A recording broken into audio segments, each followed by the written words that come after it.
Inabistado na nga ang mga baho ni Franz Castro. Ito nga ay matapos na isumite ni VP Sara Duterte sa kinauukulan ang mga video kung saan makikita ang pagkuha nito sa mga bata at video pag-akit nito kay former President Rodrigo Duterte. Ayon sa OVP, hindi umano masikmura ni VP Sara nang mapanood nito ang video dahil talagang isang malaking kasalanan ang mga ginawa ni Franz Castro. Samantala, narito panoorin ang video kung paano ibinasura ng korte ang pagpapatalsik kay VP Sara. Magandang araw sa inyong lahat ha. Nako, hindi na naman ako nakapag-spokes hour nung linggo. Pero pag hindi naman tayo nakaka-spokes hour sa takdang araw, kinabukasan, nag-i-spokes hour tayo. Ano po pag-uusapan natin ngayon? Well, alam nyo kasi nagtataka ako.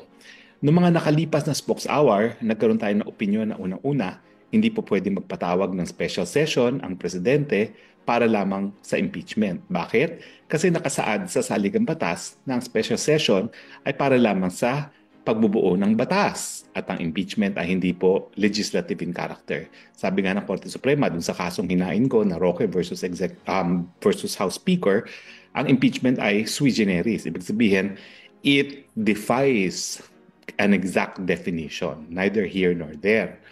Now, nagkaroon din tayo ng opinion, na binago ko opinion ko na nung una, po pwedeng ituloy ang paglilitis beyond June 30 nung pag meron ng bagong Senado, no? At sinite ko yung kaso na nagsasabi na mga arrest warrants, ang bisa niya ay hanggang dun lamang sa buhay ng Kongreso na yon, no? So ang sabi ko, hindi na po pwede magtuloy ang impeachment trial kasi nga sinabi ng Korte Suprema, hindi continuing body ang Senado pagdating dun sa mga bagay-bagay na gawain ng legislatura. At bagamat hindi siya legislative in character, still katungkulan pa rin ng mga mambabatas ang umupo bilang impeachment judges, no? So ang aking opinion ay magsisimula lamang ang impeachment court sa June 2 at magtatapos ang kanilang mandato ng June 30. Kinakailangan magkaroon sila ng verdict o paghuhusga by June 30, either acquit or convict. Pero sa tingin ko, hindi na mangyayari yun. Ang tanong, dahil alam naman ng Kongreso na hanggang June 30 lang ang buhay ng 19th Congress, bakit nila pinagpilitan itong pagsasampa ng impeachment complaint? O siyempre, pangunahang dahilan is upang sirain si Inday Sara. Kasi nga naman kung halos lahat ng mga kongresista ay lumagda dyan sa impeachment na yan at meron ng 215 plus 25. Ano ba yung 215 plus 25? 15, 25, 35, 40. 240 out of 318 na nagsampa, mga 80%, siguro iniisip nila na ang taong bayan ay maniniwala na may pagkakasala si Inday Sara Duterte, no? Pero sa tingin ko naman, alam ng taong bayan na politika lang yan. Kaya wala pong kinalaman dyan ang pagkakasala o hindi pagkakasala. So tingin ko, baliwala yan. Pero talagang intensyon nila, sirain lang ang pangalan ni Inday Sara. Habang nakabinbin yung impeachment na yan, may duda di umano sa pagkatao ni Inday Sara na hindi naman totoo, lalong-lalo na kung tatanungin mo yung mga taga Mindanao at saka mga Visayas at marami pa rin dito sa Luzon. Ang pangalawang kadahilanan, malay mo makalusot. Malay mo, ma-impluwensyahan ng Malacanang ang Senado na unang-una magkaroon ng special session habang bakasyon, habang naka-break, maski may ilan sa kanila, parang 8 ata ang bilang ko na nangangampanya para sa eleksyon, no? Ang problema dyan, ang majority naman ng Senado ay 14 plus 1, no? So 15 lang. So sigurado naman ako makakakalap sila ng quorum. Pero syempre, ang katotohanan niyan, karamihan ng mga re-electionista, hindi na yan sasapi sa proceedings dahil lang concern nila, ma-re-elect sila, no? So, bagamat yan, isa pang motibo yan na baka naman ma-convince si Presidente na bagamat ito'y labag sa saligang batas na tumawag ng special session. O nga pala, no? Ako yung kauna-unahang nag-issue ng opinion sa dalawang bagay na yan, na hindi po pwedeng special session kasi hindi po yan legislative in character at dapat matapos ang paglilitis by June 30. Sinang-ayunan po ako dyan noong itong election lawyer na si Attorney Macalintal at yung isang profesor ng batas na si, ano ba pangalan nito? Nakalimutan ko na. Basta isang profesor ng batas Tapos yung aking eskwelahan, UP College of Law, nag-issue rin ng primer na tinutumpak naman na isa sa issue na dapat sagutin kung po pwede nga magtawag ng special session ng presidente at kung po pwede pa bang magpatuloy ang impeachment court beyond June 30. So maraming salamat naman po. Si Tranquil Salvador, Attorney Tranquil Salvador, isang profesor ng remedial law, ang nagsang-ayon din sa aking opinion. Now, so ano pa ba mga kadahilanan kung bakit sinampa pa rin ng mga congressman itong impeachment complaint? Walang pangatlo at ang tingin ko ito talagang dahilan para ilihis ang mga issue na nakabinbin ngayon. Kasi tignan nyo, ano ba yung mga issue na nakabinbin bago sila naghain ng impeachment complaint na bulaga lang last Tuesday? Siyempre, nandyan pa rin yung budget. Yung katunayan na kinuwestiyon na sa Korte Suprema ang budget at pinasasagot na ng Korte Suprema ang ehekutibo. Although experience ko dyan sa Office of the Solicitor General, hindi yan sasagot sa 10 araw na ibinibigay nila. No? Hihingi yan ng 2 extension na tagta 30 days na ganyan ang ginawa nila sa kaso ko. No? So matagal-tagal pa bago sila makasagot. In fact, bago sila makasagot, baka tapos na yung recess. No? Dahil 60 days yan, nahihingi sila ng extension plus 10 days na binigay sa kanila. So 70 days all in all. No? So ano bang issues dyan? Well, yung issue na ito ang pinakakorap na budget sa kasaysayan ng Pilipinas. At alam natin na itong budget nito, kung hindi mapapawalang bisa, ito magpupondo doon sa 150 million kada kongresista na pumirma sa impeachment complaint. So, ang proseso kasi ng pagpapalabas ng pera na galing sa kaban ng bayan, una magkakaroon ng certificate, yung National Treasurer na mayroong sapat na pondo para dyan. 32 billion yan kasi 150 kada kongresista. At ang balita ko nga, ano yan, no? Divided by 4. Merong allocation galing sa DPWH kasi yung DPWH secretary, meron siya nakatagong pondo para sa mga proyekto na gusto niya talaga niyang isulong, no? Na nakalamsam yan. At yung ibibigay sa ating mga kongresista na kung hindi ako nagkakamali, 100 million, dyan manggagaling, no? Tapos yung balanse ng 50 million na manggagaling sa AKAP at saka sa AIX, no? Ay yun nga, yan yung manggagaling din dun sa inaprubahang budget para sa mga ayudang yan, no? Alam naman natin napakalaki ng budget ng AKAP, no?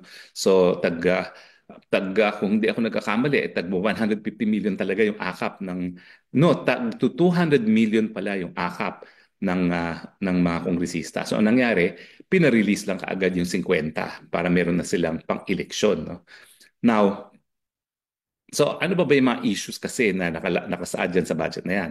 Pag hindi po natigil ang pag-release ng budget, ito po ay pinakakurap, gagamitin ng mga mambabatas para sa kanilang re-election campaign, gagamitin ng mga mambabatas yan bilang, kumbaga, premyo dahil sa kanilang partisipasyon para sirain ang pamilyang Duterte at si Harry Roque. Sinasabi ko po yan dahil ako lang naman talaga ang pinuruhan nila sa mga kaalyado ng Duterte. Lahat naman ng mga pinupuruhan nila ay pamilyang Duterte. Kasama na po si Attorney Mans Carpio, no, na asawa ng ating Vice Presidente.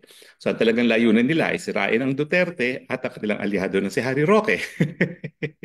Nagkataon talaga na naninindigan naman tayo talaga na napakabuti ng paglilingkod ng Duterte nung sila ay presidente at nakita ko naman po yan first hand. Kaya naman wala akong choice kundi ikumpira yung ginagawa ng Marcos sa ginawa ng Duterte. At ako naman po ay maninindigan at tama naman po yung aking pinakitang loyalty sa mga Duterte dahil sa tingin ko ang Duterte ang tamang brand of leadership. So kapag hindi napigil ang budget na yan, ayan po, yung ang 26, yung AKAP na mamimigay ay mga mambabatas. At kung hindi nga po ako nagkakamali, napakalaki ng halaga yan, no? Parang 26 billion ata yan ang nakalaan sa AKAP. Tapos yung binaliwala yung batas natin na Universal Healthcare Law na zero balance, zero funding ang PhilHealth, no? At saka yung pagtanggal sa Modernization Act ng Hukbong Sandatahan na 12 billion at saka yung 26 billion na retirement ng ating mga kasundaluhan at kapulisan, ibig sabihin magre-retiro sila na walang pondo.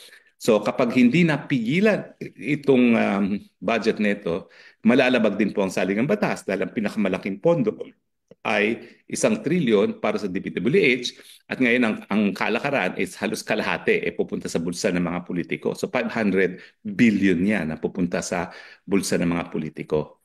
So ito po yung mga dahilan kung bakit pinursige pa rin nila ang impeachment. Pero sa tingin ko, ang pinakamahalagang rason ay para malihis nga ang atensyon ng tao doon sa maanumalyang budget na pinakakurakot sa buong kasaysayan ng Pilipinas.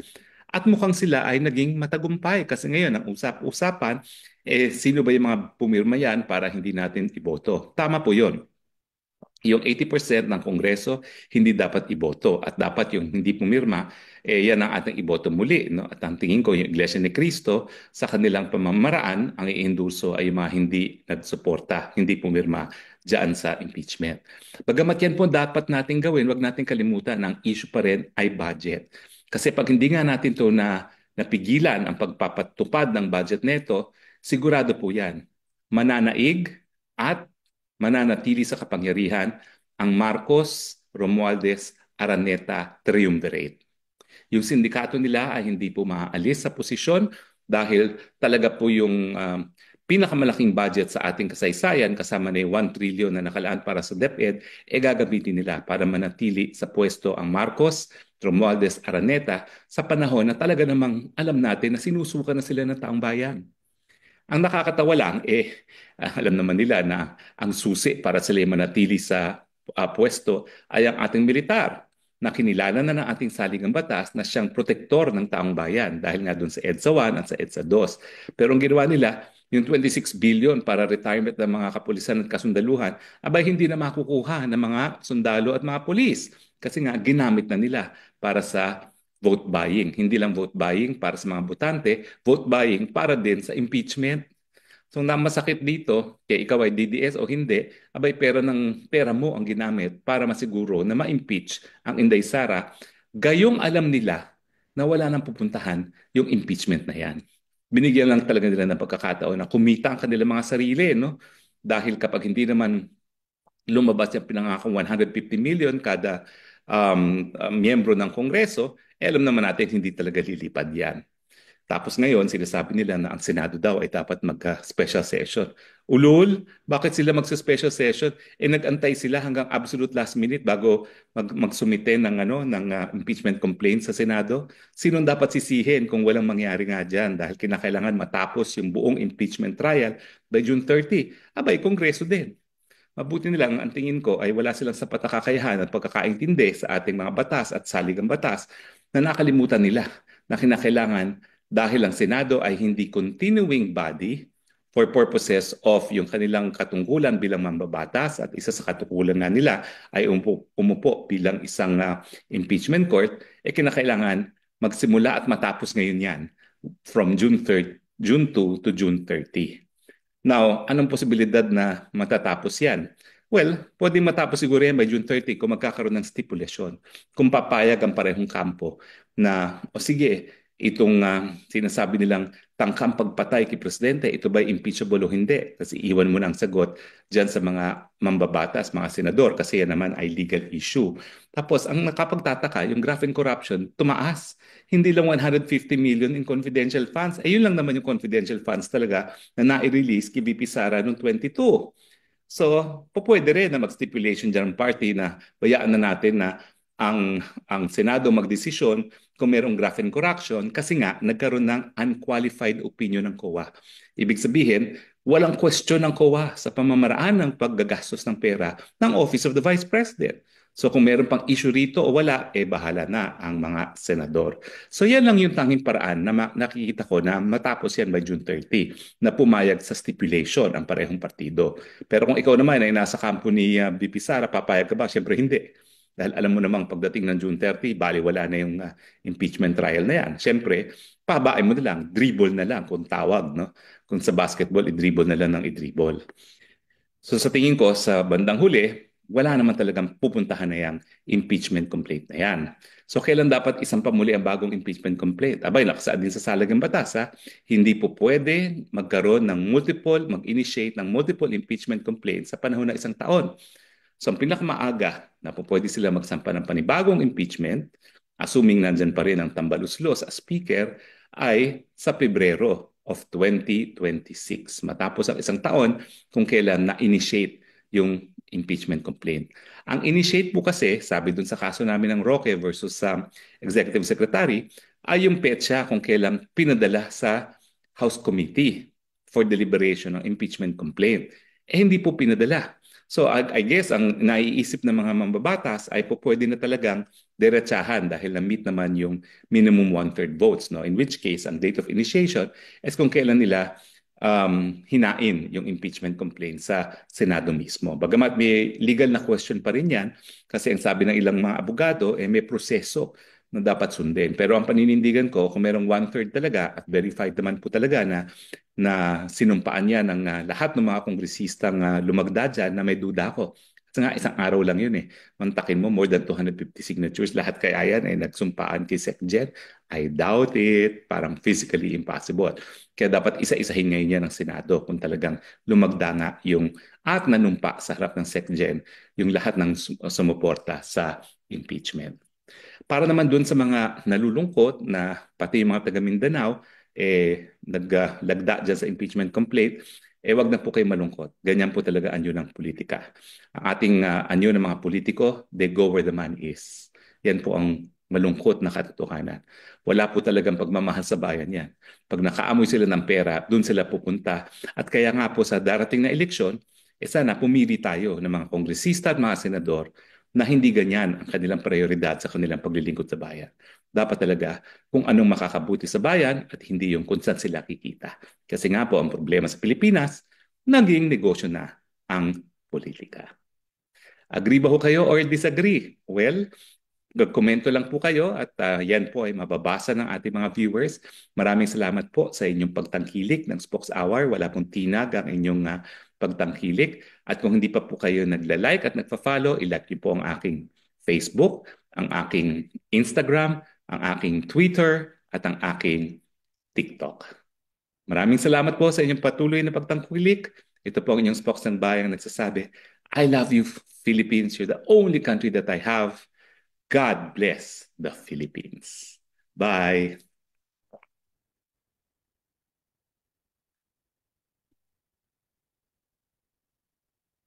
Morning po, Kongs. Para po kay Kong Rog na bahagi ng prosecution panel for the impeachment trial of VP Duterte, ngayon po muna namin yung reaction niyo po sa statement ni SP Cheese yesterday na yun pong impeachment trial ay possible mag-start after the SONA of PBBM in July. Well, I believe we have to take into consideration po no, na nagbanggit na rin po si SP Cheese Escudero yung kanyang sentiments po even prior to that statement yung tungkol sa SONA. He already mentioned before that while the impeachment court is not convened, they might be able to do preliminary processes such as, for example, yung secretariat nila maghahanda pa ng kanilang rules. They can also do their private consultations already with senators about how to go about it para kapag when in his opinion Senate is already in session, in which according to him po kailangan ng plenary action, smooth na po yung daloy. So I think yung sinabi po niya na after SONA pa po yung trial, I think it was in reference to yung trial proper po, no? Yung general idea natin kung ano po yung trial, yung paglilitis. But the whole trial per se, there are now advancements since the last impeachment hearing, nabanggit nga po ni Senator ni SP Escudero na they might, depending on the secretariat, depending on the rules that are proposed, they might take up. For example, I think one thing that he mentioned was yung pagtanggap ng ebidensya in pre-trial by commissioners and yung actual pre-trial proper. These are things that could be done prior po. So I don't think kasama yun sa timeline na sinasabi niya na after SONA. But all of that said, I think yun po, I think that'll be a reaction. And as always, especially as a member of the prosecution team, we would not want to comment on the propriety of that statement, and we respect and we leave it to the senator judges po on how they see fit to convene po yung impeachment court. Hindi po ba kayo nasasayangan dun po sa ilang buwang paghihintay, I think almost 5 months, para po ma-resolve yung pong impeachment complaint? Kung Tami can also answer. In addition po on that, yung whether or not sayang siya, it would really boil down to po yung interpretation po talaga on the timeline that should be followed. I think the SPS made his stand very clear. Although we've heard varying opinions, we've heard even experts on both sides. On one hand po, may mga nagsasabi, and this is a statement of fact po, no? That opinion, on one side, some would say that the inclusion of the word forthwith, ang ibig sabihin po nito ay agad. So, this being a power under the Constitution that isn't legislative po, no? Dapat po pwedeng gawin kahit walang plenary action. But as mentioned, nagbanggit na po si SP Escudero ang kanyang opinion, and I would assume this would be the opinion of the rest of the Senate, na it requires plenary action, like a legislative function. So, whether or not sayang po yung 5 months, I guess what they're trying to say is their hands would be tied on that interpretation. So I think yun po yung proper context for taking to the consideration pag pinag-uusapan po yung timeline.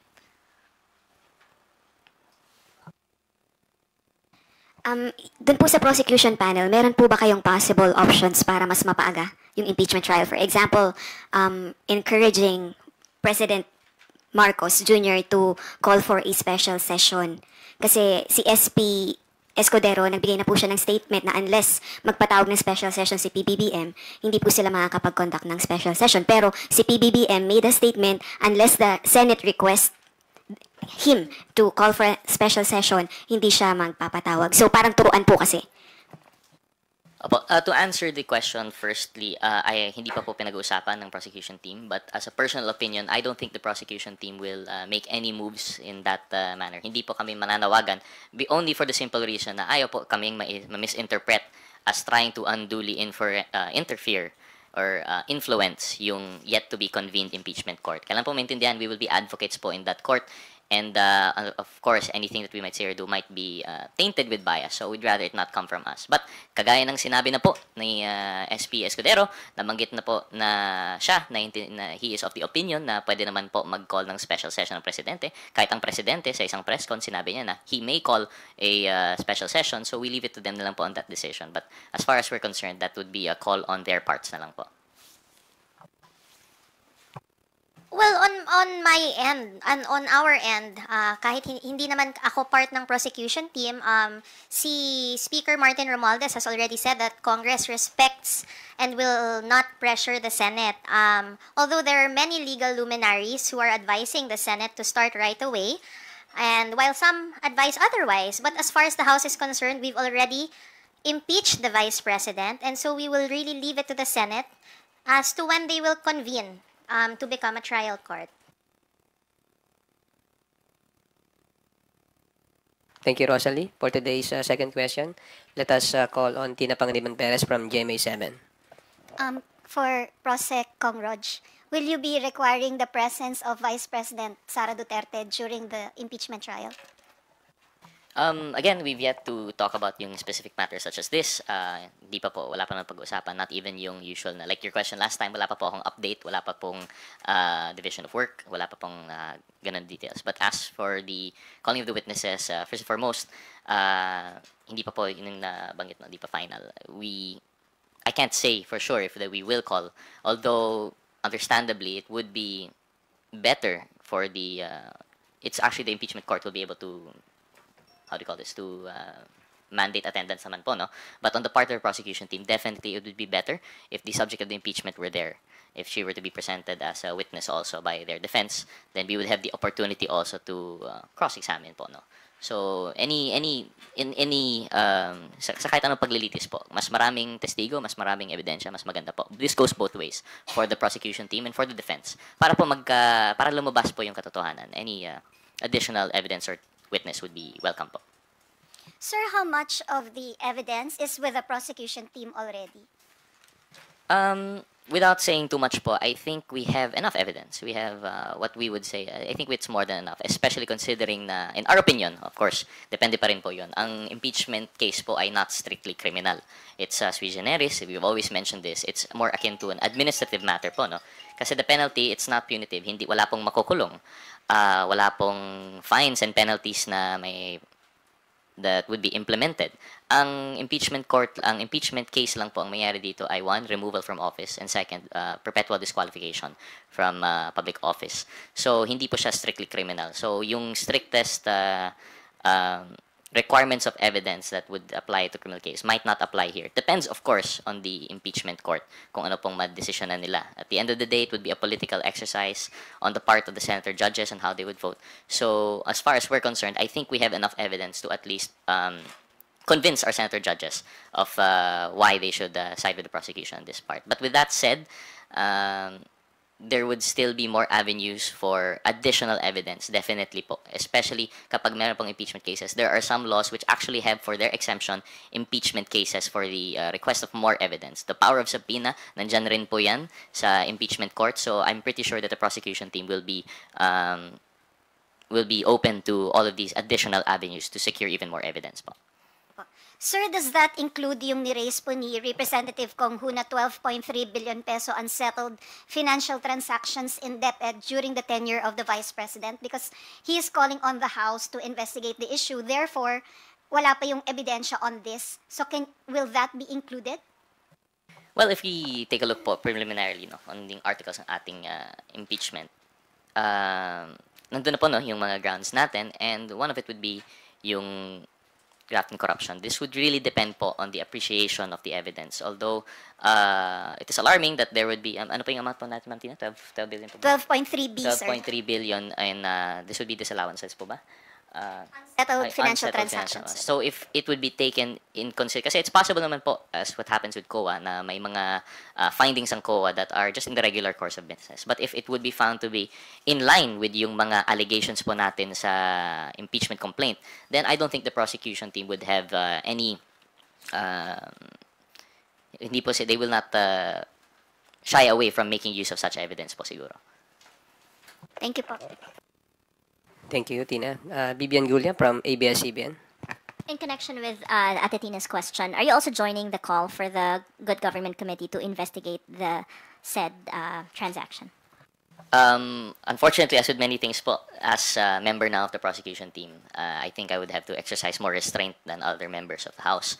I will not join the call, although we will anticipate eagerly any developments there. Kasi po, sa amin, because we already have filed the complaint, the House has already filed the complaint, and we are now anticipating the convening of the impeachment court. That would now be the proper venue for us to thresh out these issues. If the prosecution team feels na kulang pa po yung evidence or that they would like to seek additional evidence, the proper venue would also be through the impeachment court. Although nothing precludes po the House from conducting inquiries in aid of legislation as part of its legislative functions, and nothing would preclude other members of the House po to answer this call po ng kapwa congressman po namin. On whether we plan to bring this up sa Good Government Committee? Yes, ma'am. In fact, napag-usapan na namin yan ng ibang members dahil sa proposal ni Congressman Kong Hun, balak po talaga yung talakayin sa Committee on Good Government. Also, Kong Rog, you mentioned that you have more than enough evidence for the prosecution on the impeachment trial of the Vice President. Why is there a need to request for the subpoena of the bank records? Well, you don't stop po just because you know that you have enough evidence. No? For as much as possible, you would like to establish. Even if you have a strong case, any prosecutor would like to have an even stronger case. Kung ang sa criminal court nga po, naghahanda ang prosecutor for guilt, evidence that would prove guilt beyond reasonable doubt. I think we should still have the diligence po no, as a prosecution team to prepare for such quantum of evidence. So this means po no, na talagang we have to really establish our case. While the Senate impeachment court might settle for a lower standard of evidence, it still would never hurt your case to become prepared with even more evidence. And talagang aside from that, aside from just the objective of yung impeachment court, this is also a venue po no para malaman na po yung katotohanan kasi that has been a constant call po even in the House. Yung sa budget hearings po natin na hindi po nag-attend, hindi po tayo nalinawan kung ano ba talaga ang nangyayari noon yung mga committee hearings po natin sa good governance, committee hearings sa Quad in cases na hindi po malinaw no yung ano ba talaga yung nangyari. So the impeachment court now, aside from a venue for redress in relation to these offenses, it is also a venue for the truth to finally be revealed po. So this is something that we like to stick to po siguro. I think that's in relation to Article 4 po ba? Yung sa disclosure ng assets and properties sa SALN.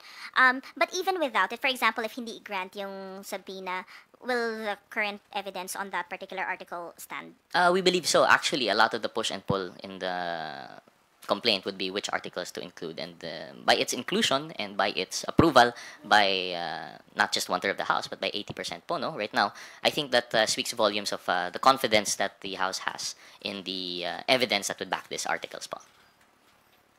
Also, you mentioned earlier na may comments kayo no dun sa schedule ng impeachment trial. Are you saying na justified yung schedule ng impeachment trial to begin ng July after SONA? I would not say justified po. I'm just saying as a reaction po no, sabi ni Ma'am Rose, as a reaction given the context of which SP Escudero has made his remarks, given the context na alam na po natin kung which interpretation the SP has adopted. Given the context of yung daloy po ng proceedings sa Senate, according to none other than the Senate President, I believe then that is the practical consequence. Yung timeline na yan would be the practical consequence. But as to the justification, we leave it up to them, we leave it up to the people to see if it is justified. As mentioned, we will not make any calls for the Senate to rush this, so that we would want to avoid any tainting of partiality, tainting of bias. But with that said, as mentioned, there are legal luminaries, and sabi nga, nabanggit na po ni Kong Pami, that are of the opinion that they are of the opinion of a different interpretation po, no? Habang si SP Escudero ay nandun sa panig na ang interpretasyon dapat dito ay still within the bounds of Senate's legislative calendar, within the bounds of plenary action, meron naman pong interpretasyon na kapag sinasabi ng saligang batas na the trial shall proceed forthwith, ibig sabihin agad-agad, and given na meron rin na interpretasyon na hindi ito legislative function kundi constituent power, ito ay mandato at authority within the Constitution itself that they can implement independent of legislative functions. Then there is also that yun na po yung interpretasyon na it should follow a faster timeline. So with the justification, it would depend kung alin ang interpretation po natin, pero yun lang po, I was just commenting on the context of which the statements were made. Having said that, kung July pa po yun, 20th Congress na po, is there still point for the members of the 19th Congress, prosecution panel under the 19th Congress to prepare for the impeachment trial? Well, gaya ng sinabi pa namin before, ready or not, dapat, here or not, dapat mag-ready na po kami.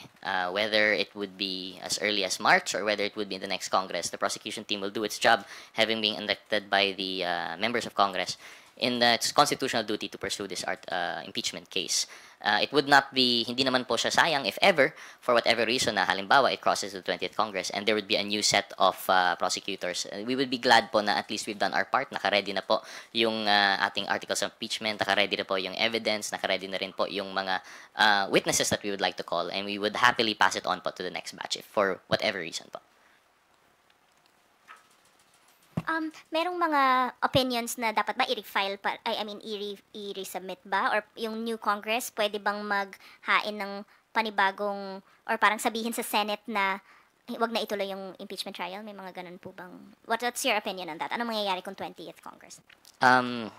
Again, this would boil down to interpretation, but I think it's very clear po, no? Now that we have actually filed yung saligang batas, klaro naman po, the power to initiate impeachment cases is vested in the House, and this has already been done by the House. So we actually have pending impeachment complaint. So whether or not that could be stopped by the next Congress, I don't think it would be held by that. I understand meron pong interpretasyon na according to some legal luminaries na kapag tapos na po yung 19th Congress, no business can be carried over to the 20th.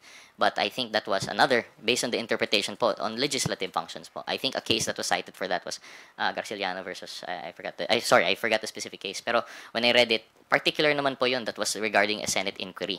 Hindi naman po yun impeachment complaint. Hindi naman po yun na constituent power.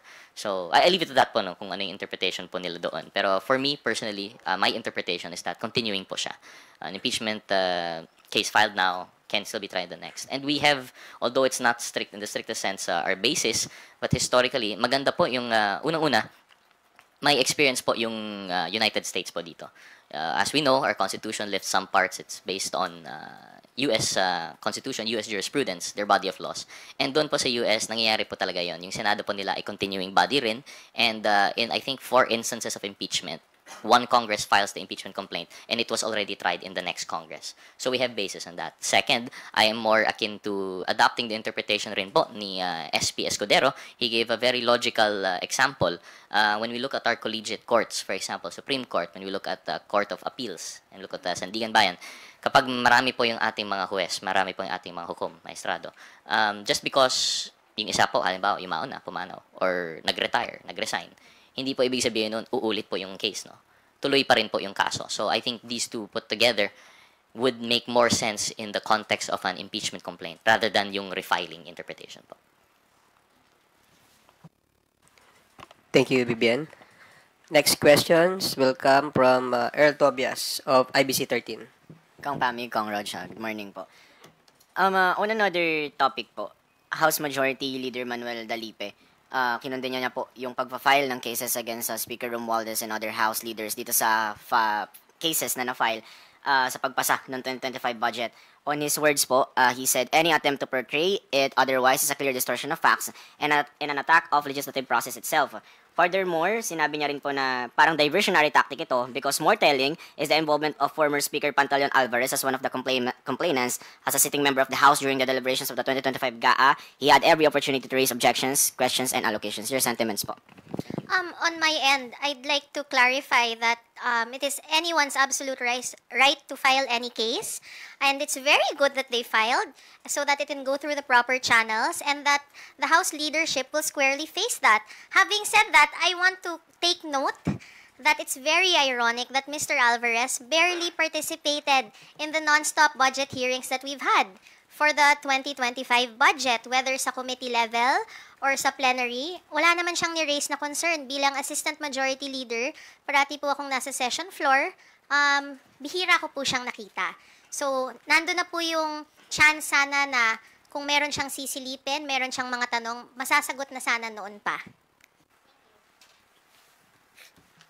Additional lang po na siguro, not so much in the statement of Majo Dalipe, but more on a comment lang po on the nature that they filed. I think, of course, kagaya ng sinabi po ni Kong Pami, we would always welcome and respect everyone's right to seek redress, seek grievance before the court. Tama naman po yun kapag nakikita po natin na merong cause of action, pwede naman talaga tayo mag-file. Ngunit, important rin tanungin yung whys po, no?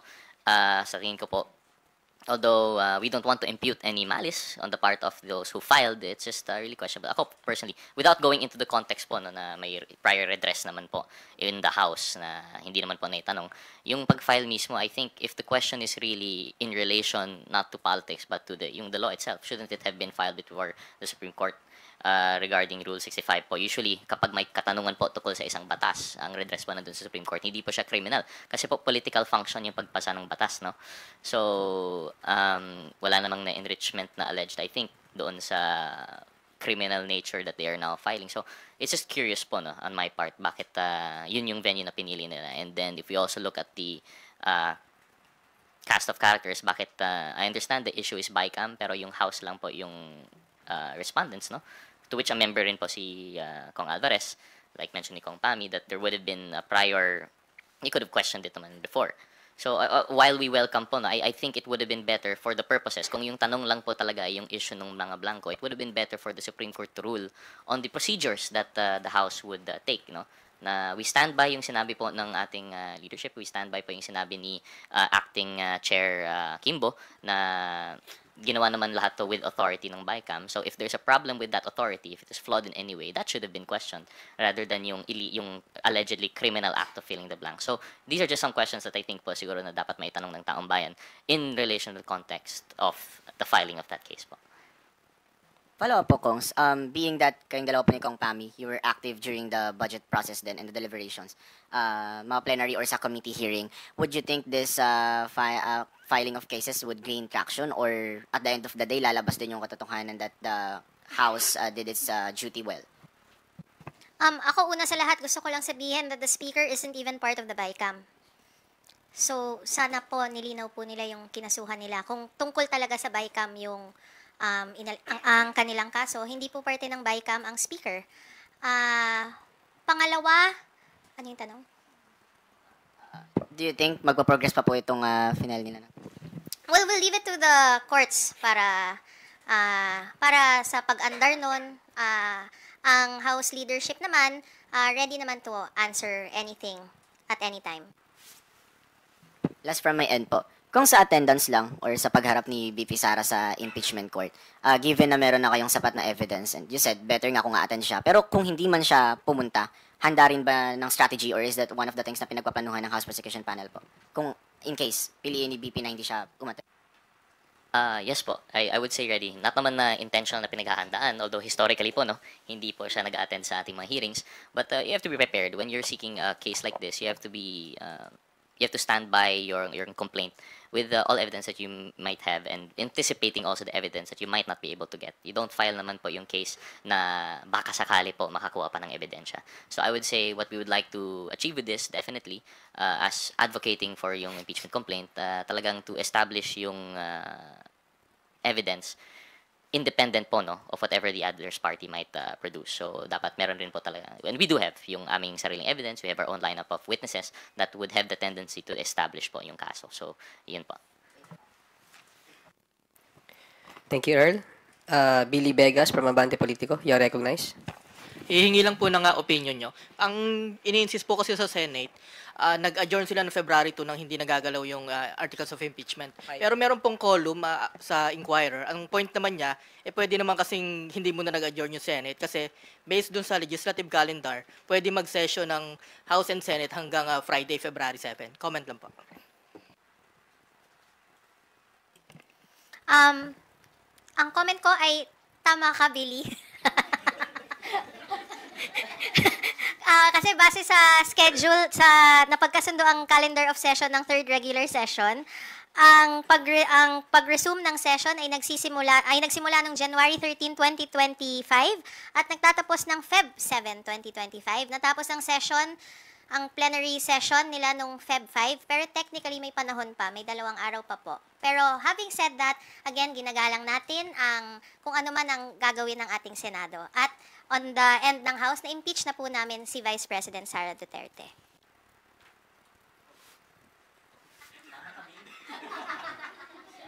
In addition lang po no siguro, again, this is all harping on that one interpretation that it is bound by legislative functions. By the term nga po, legislative calendar. In addition to what Kong Pami said, on that layer, sa legislative pa lang, mukhang may oras pa pala. But even before that, I'm of the interpretation of the opinion, nandun pa rin po tayo na yung impeachment ay constituent power, not bound by yung legislative rules, legislative function, and therefore not bound by the legislative calendar. But yun lang po yung in addition siguro, Boss Billy. Thank you, Billy. Next question from Jelly Mendez of DWIC. Sir, nabanggit niyo po kanina yung welcome po sa Kamara, yung mga gusto pang tumistigo or yung may mga karagdagan pang ebidensya. Sa Senado po ba, possible na i-recommend nyo rin yung mga tumistigo dun sa mga nakaraang pagdinig?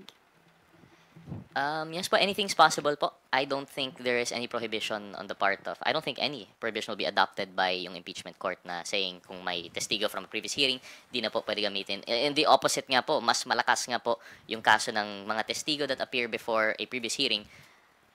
They might not even have to attend yung sa impeachment court kasi nga po, under oath na po yung mga statements nila. So, I think that's one opinion that would even make it stronger basis na sila pa po yung maging yung testigo po nila yung maging basis. So, yun lang po. Sir, your side po regarding dito sa payag po ni SP Escudero na minamadali daw po ng mga kongresista yung Senado regarding sa impeachment. Di po ako sure kung saan po nagagaling yung idea na minamadali. By the timing lang po siguro ng pag-file ng House, pag-transmit ng House. I was on the last day. I don't think any pressure was meant to be exerted on the Senate.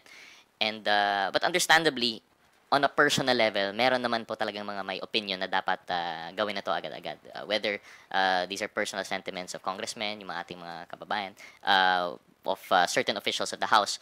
Pero I don't think there was any official move, action, or communication from the House that would indicate in any way na minamadali po sila.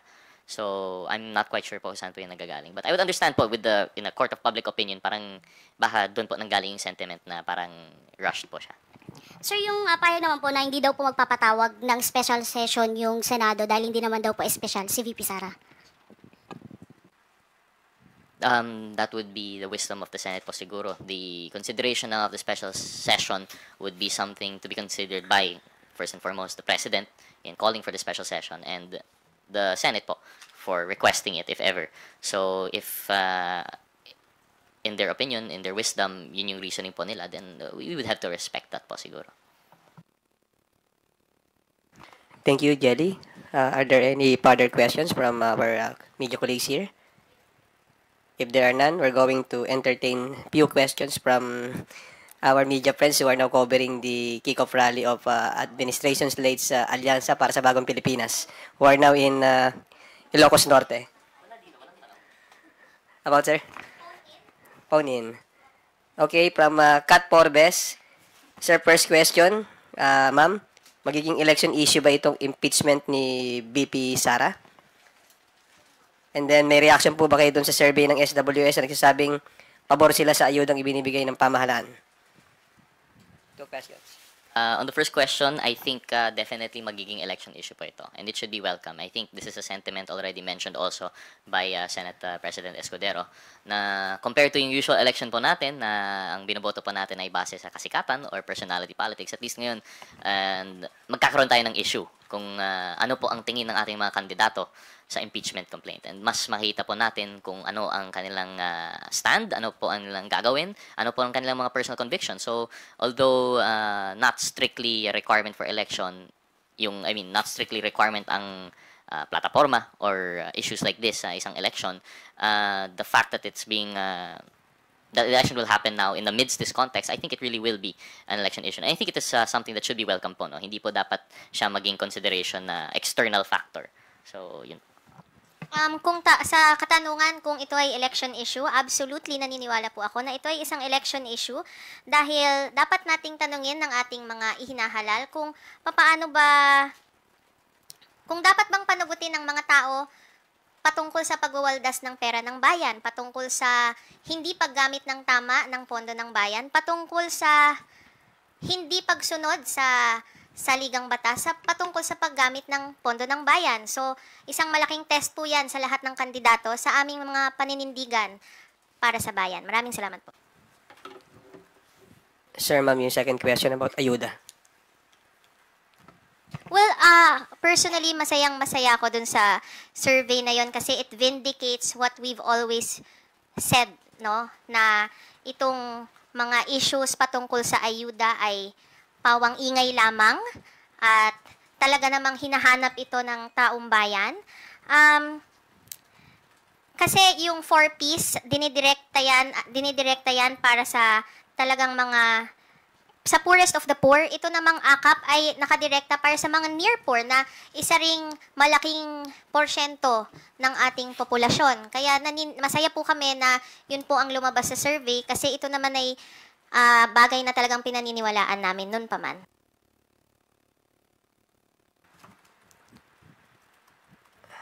Thank you, sir and ma'am. Another question, last question from Gab Lalo, Inquirer Online. According po kay former Supreme Court Justice Adolf Ascuna, a premier of the 1987 Constitution, immediately po talaga dapat gawin ng Senado ang kanilang trabaho sa impeachment. Immediate as in ngayon na at hindi after 4 months or after SONA. Any comment po? I think si former Justice Ascuna, yung isa po sa legal luminaries that I was referring to, nandun po siya sa interpretasyon na dapat po talaga may sagawa na yung ating impeachment trial. If I'm not mistaken po, yung kanyang opinion, if I read it right, yun nga po yung nasa side na hindi po legislative function yung impeachment. Ito po ay constituent power. Ang I think basis nito is that if you look at yung proceedings po natin for legislative function, nasa Article 6 po yun on legislative powers of the legislative branch. Pero yung article, I think it was Article 13 po, no, yung impeachment is on accountability of public officers. So I think ginawa niyang basis yun for the interpretation na it is a constituent power independent of yung legislative functions of the Senate and Congress. And therefore, it must be taken on its own timeline. Yung pag-interpret nga po ng and the trial shall proceed forthwith. Yung forthwith being agad, interpretation na ito should be taken independently sa legislative. So I think dun po nanggagaling. And if the question is yung reaction po doon, ako personally, I do stand by that interpretation. And I don't think he is alone. I think there are other legal luminaries who are of the opinion po, no, na dapat nasa constituent power interpretation yung impeachment case. Pampami. Okay na. Thank you. Before we conclude our press conference, sir, ma'am, baka meron kayong parting words for today's press con.